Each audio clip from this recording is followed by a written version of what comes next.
Hi everyone! Zvezda's C130J, the stretched Hurc. Beautiful box art, by the way. I wish I had looked at it a bit more in detail because there's quite a bit of reference on there that I missed. But hey ho. Now my original train of thought, I was going to do an early RAF version with the, is it dark earth and sandstone with the white cap? And of course add the obligatory Bloodhound set, which I had one built somewhere until I realised that I'd flogged it on. Kismet really, because Airfix are re-releasing it, which is good news. Talking of which, wouldn't it be nice if someone brought out a 1/35 scale Bloodhound set? Land Rover, missile, launcher, carrier, MP with his dog. That would be really interesting. But we live in hope. I do like the Hurc. I even prefer it to the A400M. What do you think? Now with this video, I've lost a fair bit of footage. Now thankfully, it's not too important. It's just in-box review, looking at the parts, the decal sheet, the instructions and the colour guide. And also a bit of the construction of the cockpit. So nothing too essential. So don't be shocked when you're thrown in at the deep end and you see a constructed cockpit already done. So that's the reason why.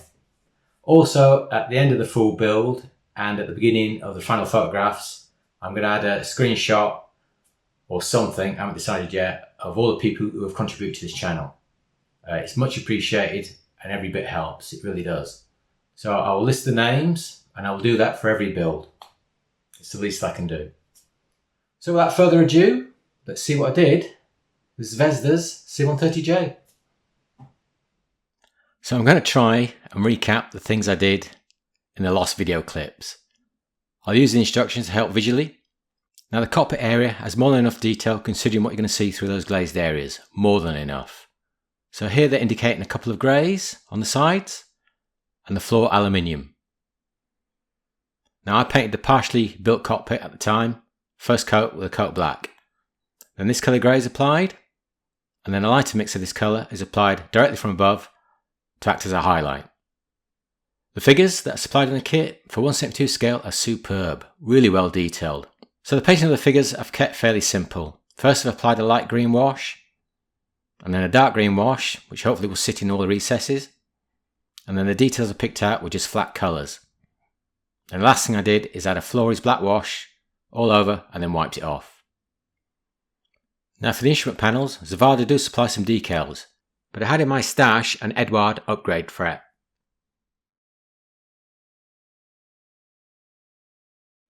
So as you can see, I've just got the upper centre console to add later to the windscreen, and this looks like fun. That looks like a very weak attachment point. Get some harnesses as well, but because I'm adding the figures, they have the harnesses already moulded on, and they're pretty good. The two switch guards on the yokes were very fiddly. I don't know if you can see here, so there's one on the right of the yoke and the other one's on the left hand side. Also the central console, this lump needs removing. Although looking at photographs, the hump seems to be there. These bits here I did cut out, but they're lying on the floor somewhere.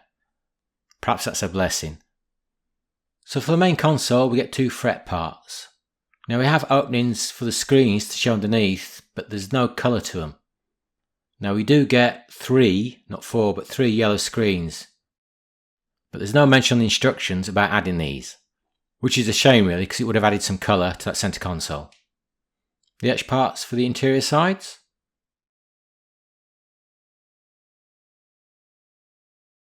We also get some photo etch to add by the main door. So hopefully I shan't lose any more clips, and now we can get on with the build.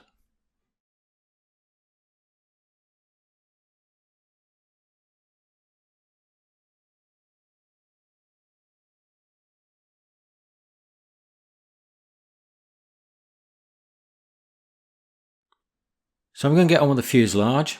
I'm going to start by drilling out the 2 holes that will hold or fix what I would call the Decaling pylons, the 2 lumps outside of the fuselage. Now I've decided that I'm not going to show any of the internals. In other words, the ramp door is going to be closed and all the side doors are going to be closed. But because I've got all the parts here, I am going to use them. Also the other plus thing is that it may add strength to the whole fuselage. So as usual, I've cleaned all the parts that are needed for the internals, done in one foul swoop, and on some of the parts I've actually added in pencil the numbers, mainly because on the illustrations, on the instructions, they're a bit obtuse, so they're not quite sure which part is which, only on some of them. So I've just written the numbers in pencil so it doesn't confuse me later. So this method isn't for everybody, it's just what I do, and I don't champion it neither. It's not the right way to do things. But by releasing and cleaning all the parts up in one go, this construction will go together very quickly. So here I'm just making sure that the internal parts are flush with the fuselage. Otherwise I will have problems closing up the fuselage halves later. And then the folded seats. Now in the fuselage halves we get two large openings. So depending on what type of Hurc variant you choose, will depend on the window layout here. With all the internals added and dry, the only issue I had was the location of these two rear parts. It was only when I was gluing the other side I realised my mistake. This door left some fine hairline gaps, which were filled with Vallejo putty. The large panels fitted pretty well, just a tiny amount of liquid plastic was required around the area. The doors on the other side didn't need any filler, just needed a light sand. Next I'm going to add all the windows. I didn't want to add them earlier just in case I got them marked, and more likely I dropped liquid glue on them.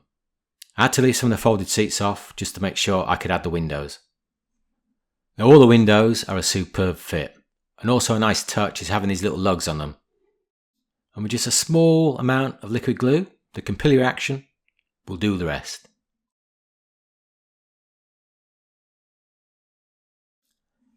One of the ceiling assembly parts is very vague in where it's attached.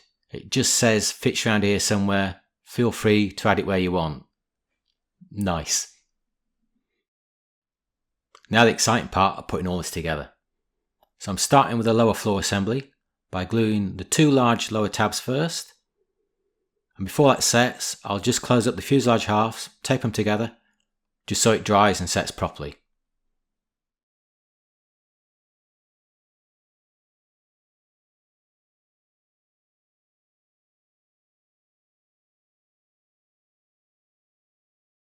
While that's drying, I think I'll just add this part as well to one of the sides.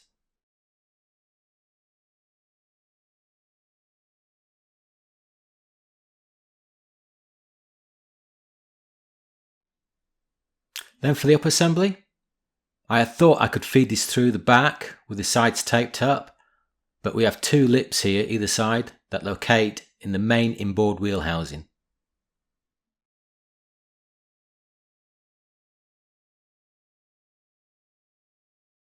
So next, add the train of thought of adding some interest to some of those windows, close up.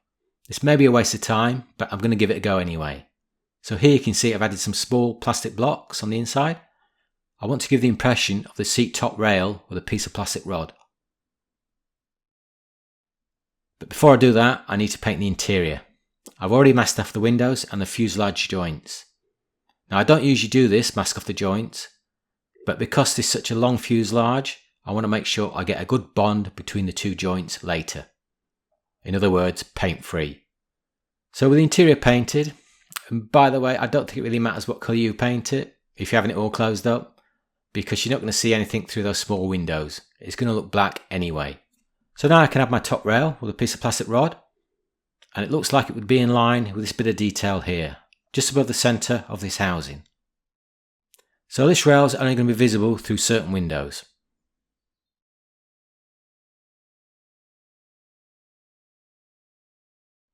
Now through some of the windows, the red webbing of the seats are visible. So I've got an idea in my head and I'm making this up as I go along, so there's no guarantee that this will work.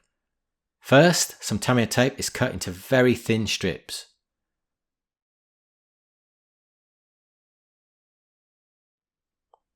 Then the length is cut in half. Now the strips have to be very thin to make sure that this webbing looks believable through those windows.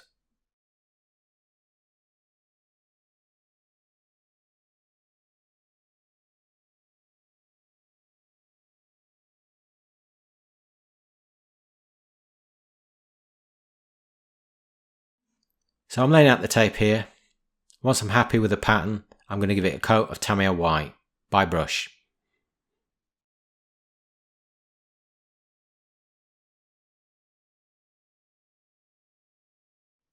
Then a coat of Tamiya red.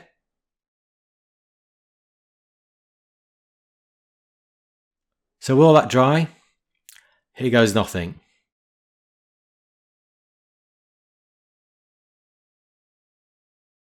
Steady.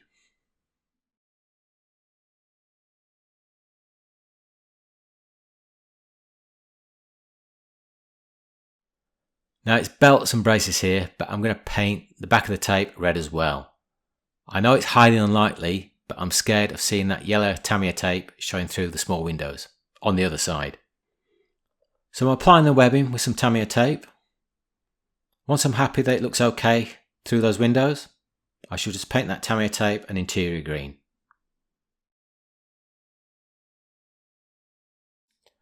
So I know this sounds stupid, but I was a bit worried about leaving the cockpit assembly out when closing the fuselage halves up. So I'm prising it in now, and this isn't the way to go because there's a lot of plastic creaking and bending as I'm doing this. But it did click into place eventually. I did get away with it.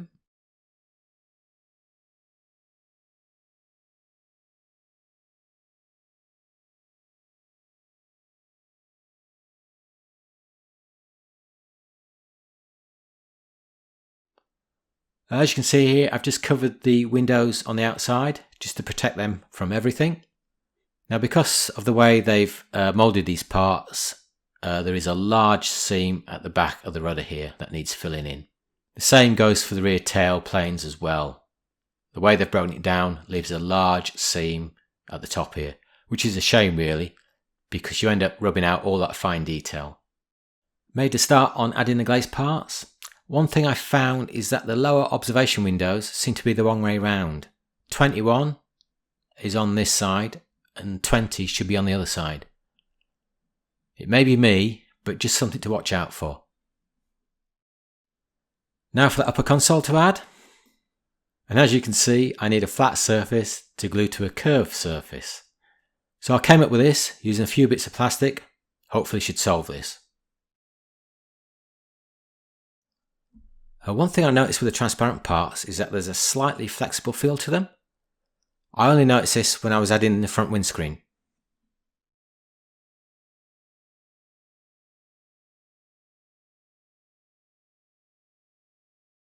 Now the rear door, a very good fit. But the lower ramp door was a different story. And I needed some hacking away of the plastic because it clashed with the internal floor.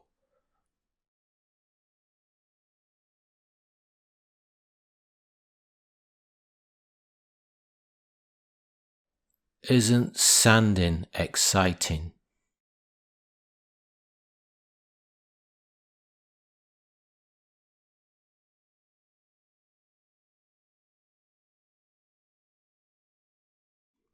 So I'm going to make a start on the engine nacelles now.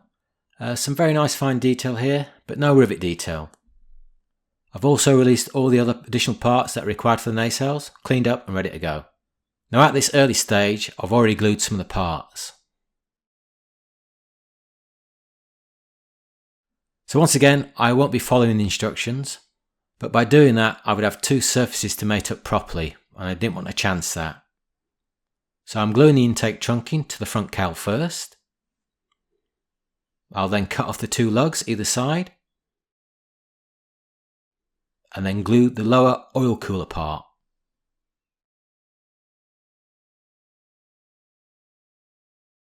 Then the backing plate for the spinner.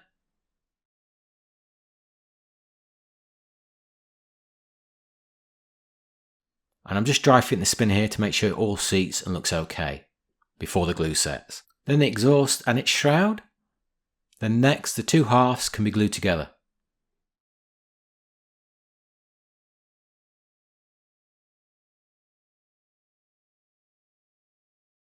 I'm using Vallejo aluminium mixed with a slight bit of grey.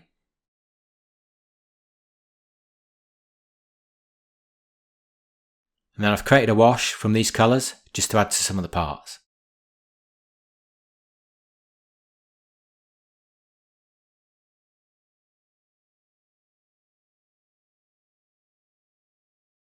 With this part here, I needed to trim down that shaft, about 1 millimetre, and then it fitted with a lot more ease. So will it all fit? A bit of a tight squeeze here, but with the oil cooler part pressed and clicked into place, it all fitted very nicely.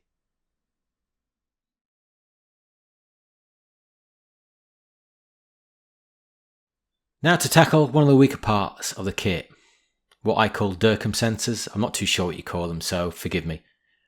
This is all you'll get, and even that's not 100%. And I don't get it. The crew figures are the best I've seen in 1/72 scale, and then we get this. You couldn't get any more basic. So I'm trying to improve the shape of these parts by softening some of the edges here.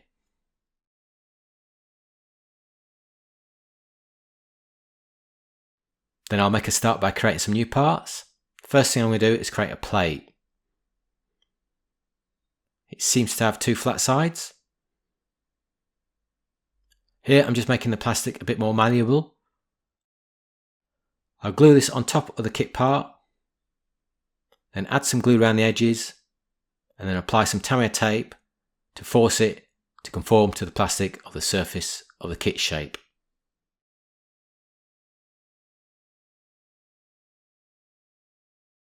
Now this is dry, I can clean it up. Just add in a bit of plastic rod here, and then a rectangular piece of plastic to the front. Once this is dried, the rod is trimmed down to size and then plugged.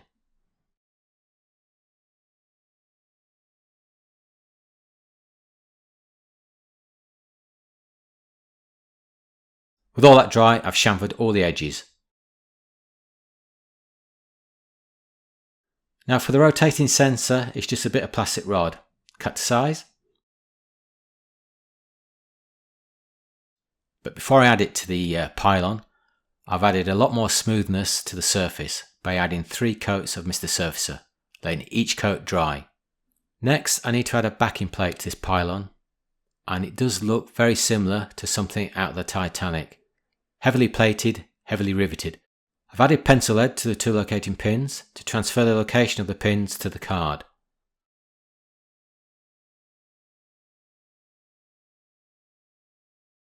Just doing a bit of deburring here.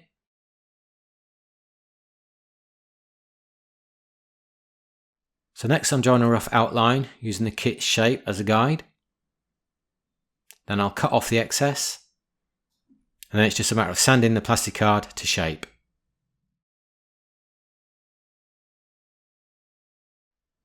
Now the lower lip of this plate needs cutting off to follow the line of the lower ramp. So happy with the shape I've got with the first plate, I can use this as a template to create the other side. Here I've run a bead of glue, attaching the plate to the kit's housing, and then using the side of the fuselage to help form the shape. I'll tape both sides together and let the glue set properly. When the glue is dried, I'll release the 2 parts. I just need to add the sensors. So now for the wings, which come in 5 parts. And I want to treat this as a separate assembly when it comes to painting, providing I can make it a good enough fit to the fuselage. The reason for this, the model will be too gangly to handle when painting, for me anyway. I feel by breaking the kit down into sub-assemblies, it will make the whole job of painting far more easier. We shall see. And by the way, looking at some drawings, the underneath detail of the wing looks oddly strange. But life's too short to be getting into that. So I'm just dry fitting the top wing to the fuselage, and it's a pretty good fit. But with a little fettling, I can make it even better.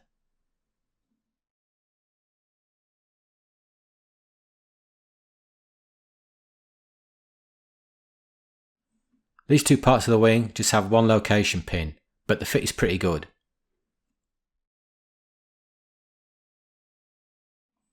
So while the wings are drying, I noticed that these shrouds, that's what I'll call them, look like fairings of some sort under the fuselage, are the wrong shape, but with a little effort they can be improved. So I'm just gluing the outer wings now to the central wing.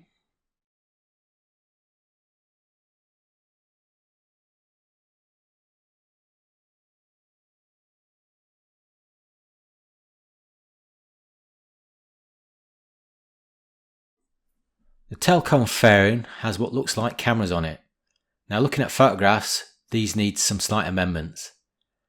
Even if these were right, I'd need to take them out anyway to clean up that seam properly.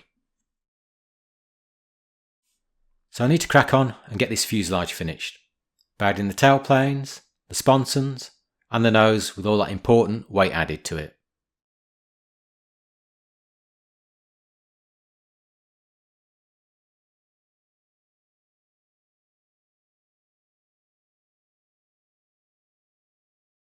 Now the sponsons needed a little attention, just some hairline gaps here and there are filled with Vallejo putty, but the gaps and steps underneath the sponsons needed a bit more attention and were sorted out with some liquid plastic.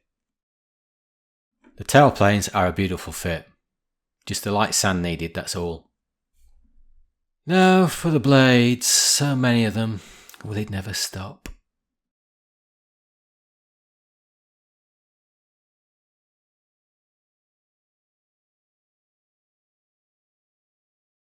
I decided to use this stuff to protect the white areas on the blades.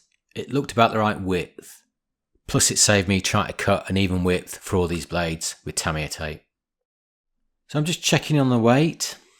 Nowhere near the 25 grams suggested. So I ended up having to add some weight in the nose gear bay. I just wish I hadn't glued this part on first. The weight would have been a lot easier to add. It was at this stage I also was toying with the idea of adding some raised detail to the fuselage on some of the main longer runs, as the poor old Hurc does have that ironclad look, but I thought better of it.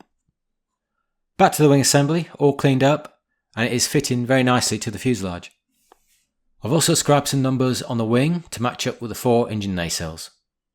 All these fit very nicely, like a glove, so I can paint these separately as well. All these items here will be painted separately as well, as you see here. Next thing is to mask the glazed areas using this comprehensive set. This set gives you the mask to paint the seals around the front windows, so here goes.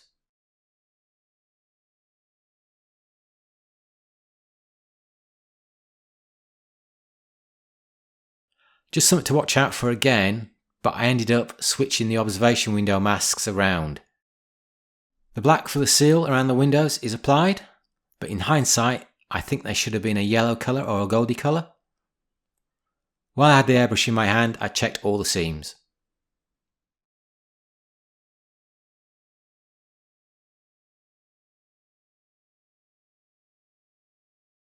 So the final colour masks are applied, having taken the ones underneath off, and I wasn't too sure about the alignment here, it's hard to tell. So I just concentrated on making sure that the framework didn't look odd. So for the main base colour, and I struggled with this. The colour guide suggests Tamiya XF61. It's a protective coat. Now this colour looked too dark to me anyway, so I added a bit of XF49 just to tone it down. Tried it on a test piece, and when it dried it looked okay. So I applied it all over the parts, fuselage, wings, everything, and it's funny how the colour changes in the light, as you can see here. So I wasn't happy with it, so I started again, this time with XF61 again, mixed with a bit of yellow and just a tiny bit of XF8. Once again applied this to a test piece, let it dry, was happy with it, he says, applied it all over the parts again, left it a day, came back the next day, and I wasn't happy about it, just looked too vivid. The paint on the Hurc was building up fast, I had to get it right. To cut a long story short, I ended up digging out some custom mix I have made already. They're all numbered and they all tie up with some plastic card to show me what the paint looks like dried. I think I ended up picking either number 3 or number 4, I can't remember now. This time it was close enough, thankfully. That was a relief. So I'm starting to mask off certain areas of the Hurc to give it that patchy look, but I don't want to go overboard. In other words, with the tones, I want it to be subtle. I've used copies of the decals cut out to help. And I've just added a tiny bit of grey to the original mix. As I said, the goal here is to make these shades subtle as possible, but bearing in mind that when I add a varnish to the surface it will change the tones, not always for the better. Next, the control surfaces are masked.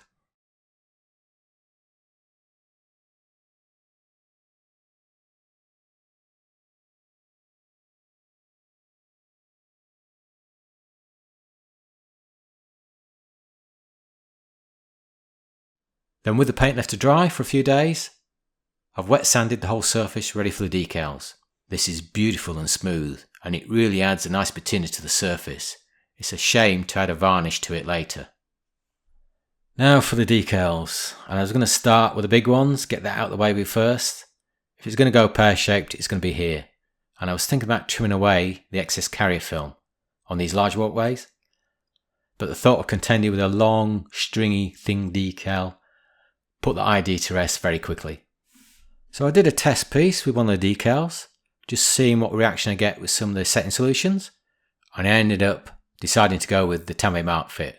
Now with the road I've gone down, treating these bits as separate assemblies, one of the many issues, but one of the main issues is making sure that I get the fuselage decals to match up with the wing ones. So eyes down, here we go. Now these decals are released very quickly, super fast. Oh dear, guess who's adding the strong fits to the wrong side of the wing? They walk among us, they say. Oh, by the by, don't use Tamiya Mark Fix Strong on bare, unsealed painted surfaces. It will all end in tears. I know some tricks, so I can get away with it. So beware.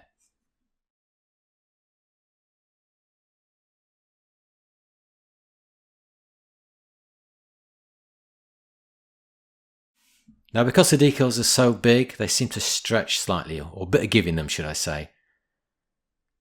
The chisel brush helped greatly. Now the decals have gone down very nicely, and it's hard to see any issues with the alignment until the decal is dry, and by that time it's all too late to correct anything.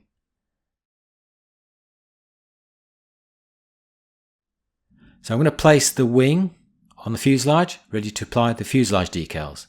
Now the top decal I've cut to size to make it easy to apply around that dome.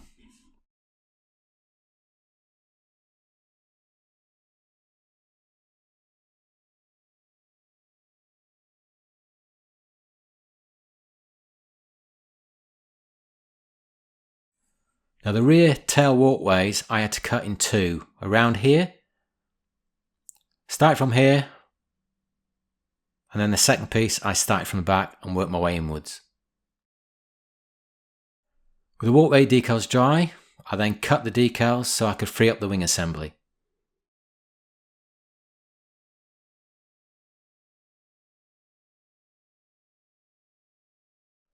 Now the wheels of the kit, they're okay, mainly because you won't see much of them anyway by the time the kit's finished, but it would have been nice to have some tread in those tyres.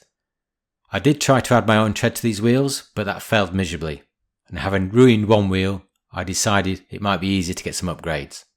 Armoury supply set, and they look very nice. Although once again, even the tread in these tyres look very faint. I could have rescribed them, that would have helped, but I was scared of ruining them.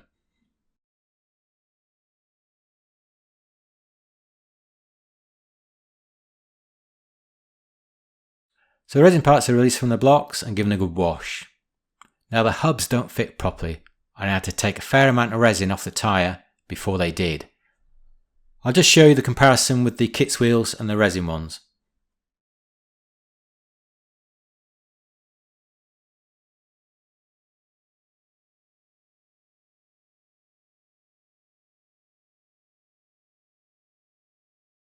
Once again, I had to take some of the paint off the tyres for the hubs to fit properly.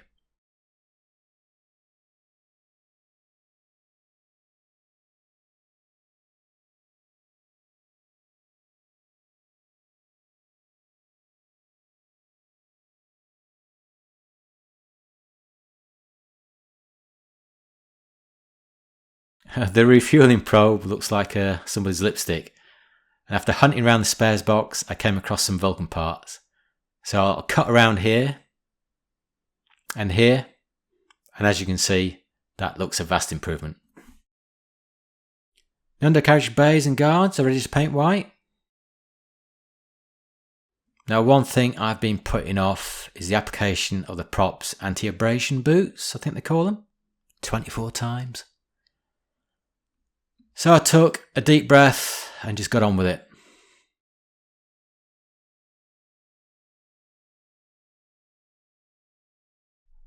This is supposed to be an enjoyable hobby. I wonder what fishing's like. So I need to add the natural metal finish to the lip or the intake, and thankfully the mask set comes to the rescue here, especially for the larger intake. And if I haven't mentioned it before, this mask set is very good.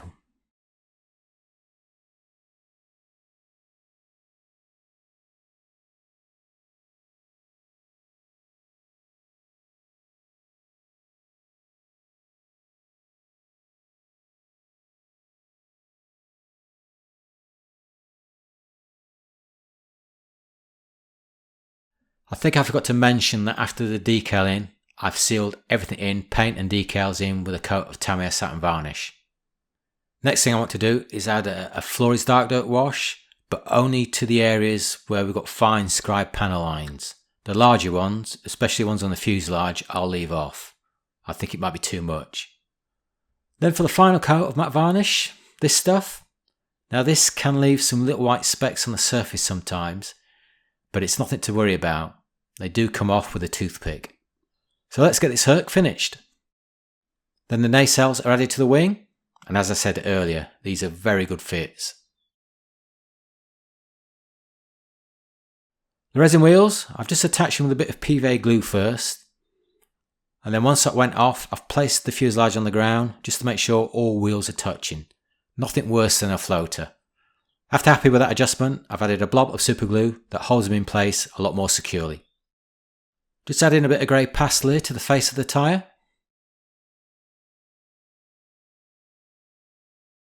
Now for the wing. Pretty good fit, I'm quite happy with it. If I have to do anything, and I say if, it will be running a tiny amount of Vallejo putty on that front seam. But the rear seam and the underneath seams are perfect. So just a few more bits to add to the Hurc.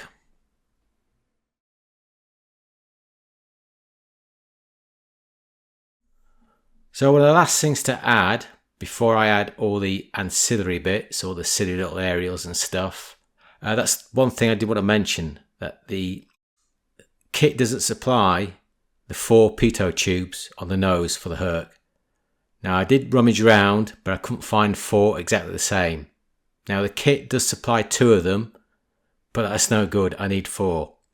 Anyway, where was I? So yes, I'm going to add the props to the Hurc, and then it dawned on me that I had some 172 scale Rival A400M props somewhere. When I threw the kit out the window, well, I stand corrected, when the kids threw the kit out the window, I salvaged as much as I could. Seats, props, wheels, and I found them, and I just want to show you the difference in size. I was quite shocked. These are both 172 scale props. The A400M ones are massive. I'm curious to see what these would look like on the Hurc. I might take a photograph with them on. Who knows? Now before I end, I have to own up to a few faux pas. One of them is that I've put the wrong nose on. You get 3 to choose from in the kit. Now I follow the instructions, which is very unusual, and the instructions say F15 for version 3 of the paint scheme, which is what I cut and what I used. But it should have been F16. So be careful, the instructions don't tie up with the numbers on the plastic parts. Second one is I think I attached assembly 19 upside down, so they look slightly higher than they should be. I think. I'm only saying this because of the photographs of the real Hurc look slightly different from the windows on the kit. So all that aside, this ends up a great kit. It really captures the Hurc. Like any kit, it has its issues. Mainly those rear pods, which is a shame. But other than that, the kit goes together beautifully. So I hope you find this of some interest and help. And I want to thank you for watching. And I do hope to see you later.